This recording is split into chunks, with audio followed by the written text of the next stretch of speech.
Hey you guys, so today we're going to be talking about Fall of the Mountain King. So in this game, it takes place before the Hall of the Mountain King.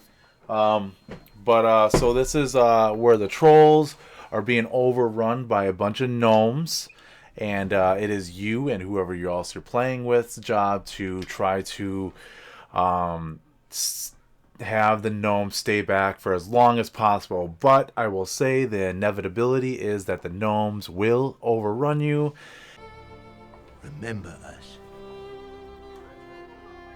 As simple an order as a king can give. Remember why we died. And that's like the story of the game, which is why Hall of the Mountain King is you guys coming back to the mountain and then rebuilding. But we're talking about Fall of the Mountain King right now, which is a competitive, cooperative game where you and your other trolls, so the other people at the table, are working together to try to have the gnomes stay back as much as possible. But what makes it competitive is that you're trying to have the most glory for your tribe alone, either by fighting the most gnomes, having the most prestigious in like the political area of different like tribe leaders, while you're also fighting the gnomes back. Or there's a bunch of other ways to get more prestige, glory for your trolls at the end of the game. This game is very fun. It's a good, interesting, and different like concept on area control. It is an area control game. It has cool mechanics. The way you choose your abilities is really cool. You're making like an ancestry track. I'll show a picture of it. Make an ancestry track, and as you put things down on your ancestry track, that's your ability. And the more stuff you have in that ability for your ancestry track, the more powerful it is. And you can do either major or minor. So minor makes it so you only do like the one symbol, but a major makes it so you can do all of them that are connected. And you could make those connect through like past actions. So like if you did a move action, and then somehow that connects two bolster actions because the move action is in between the two bolster actions, then you could connect all those bolster actions even if they're not touching each other. They are touching each other through your already used move action. It's very into like innovative, and it's fun. It makes it very interesting. It gives you another pretty thing to look at as you're also looking at this board of area control with all your trolls. Now, I will say the version I have is a Kickstarter version, so I have miniatures for all of my trolls. That being said, I will show a picture of both versions, but one of them has meeples, which are cut out to be trolls, which is very still looks very good.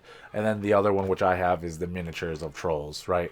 All right, so we're gonna jump into my review on it. I have 6 different categories. The first 2 categories go up to 0.5. That is the max you can get for the first 2 categories. Every other category, the max is 1.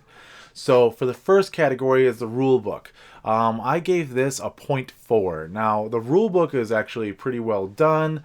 I learned the game on its own with just reading the rule book, and then I did watch a video on some other people playing it just to see if I missed anything in the rule book, and I would say overall the rule book did a really really good job.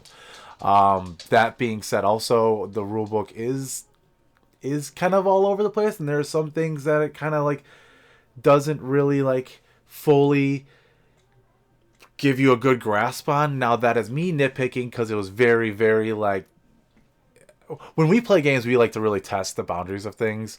And so when I go into games, sometimes we're like, is this how this is supposed to work? And and nonetheless, that's how it always is different. But also at the same time, the point down would be the gnome track.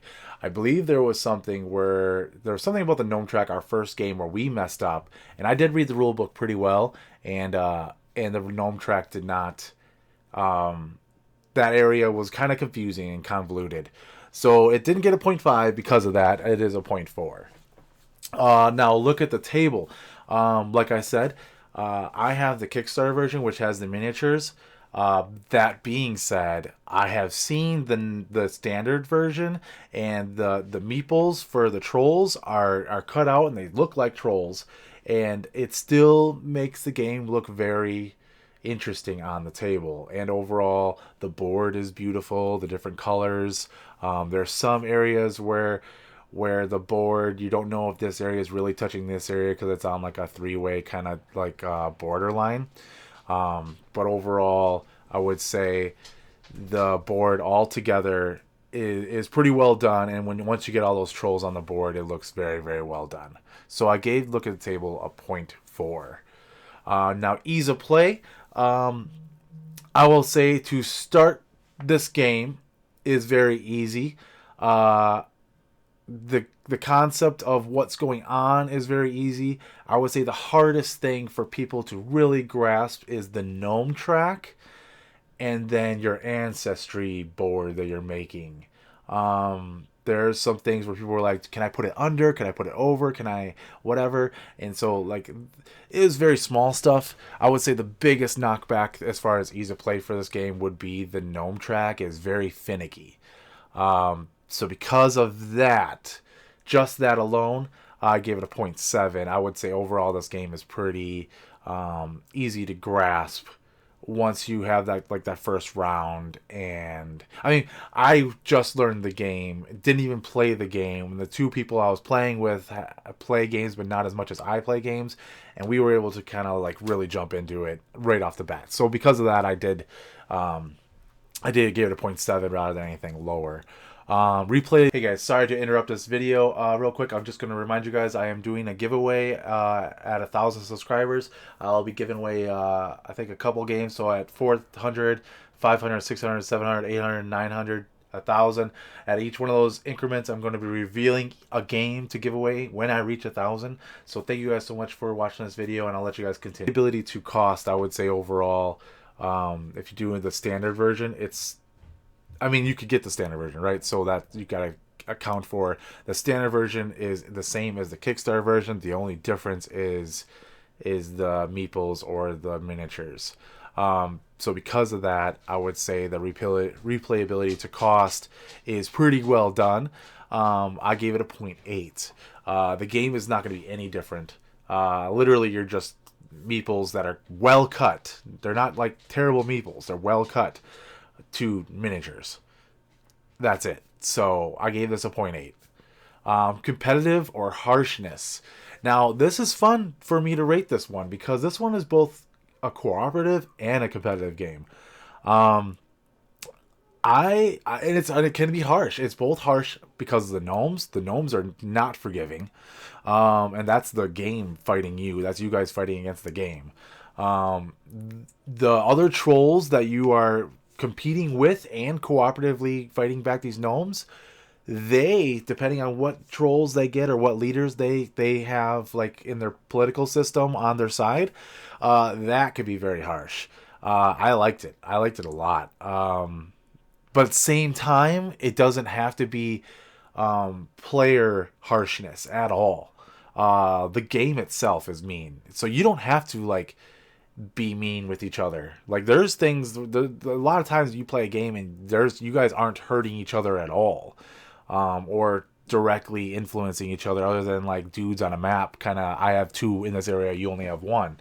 Like other than that, the game itself is harsh and you don't have to be. So I gave this a 0.9. It's very well done. I really like this game as far as the cooperative but at the same time competitive feel. I felt good playing this game every time. Fun factor. I gave the fun factor a 0.8. It is fun. I just don't know how to explain, like putting your trolls on the map and then at the corner of the map, you know, the gnome swarm is coming, and then you know that you're gonna get a lot of glory because like you're gonna be like this 300 Spartans. This is where we hold them. This is where we fight. This is where they die. And these shield boys. Or 3 trolls. fighting against tons and tons of gnomes coming in, and all of them are going to die, and you're going to get so much glory. And it just really, it feels thematic. Or like, I'm down here in this corner really holding back all these gnomes, while someone else, my brother or something, is in the top corner and they're not doing a good job. So like the gnome.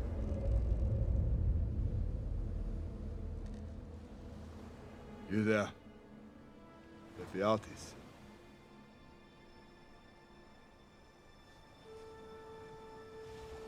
May you live forever.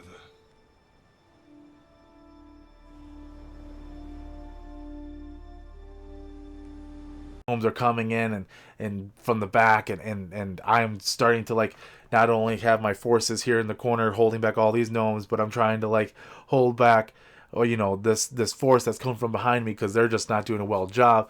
And man, it is fun. It just is fun to like not only do your thing, but then watch other people do theirs and or not do well at what they're trying to do. And because the game is just so punishing in a good way. So I gave this a 0.8. Now, you guys, I will say this again, and I'm sorry to put this in the middle of the video, but thank you guys so much for watching. If you guys were to subscribe or like the video, leave a comment down below what you think about this game. That'd mean a lot to me. I am going to be doing that giveaway when I reach 1,000, and I will reveal the games as we go. Some of them are Kickstarter games, some of them are just games that I have decked out but don't play anymore. So if you guys could pass this video along and share it and let people know, that'd mean a lot to me. Thank you guys so much for being here. Oh, and so I gave this game 4 out of 5.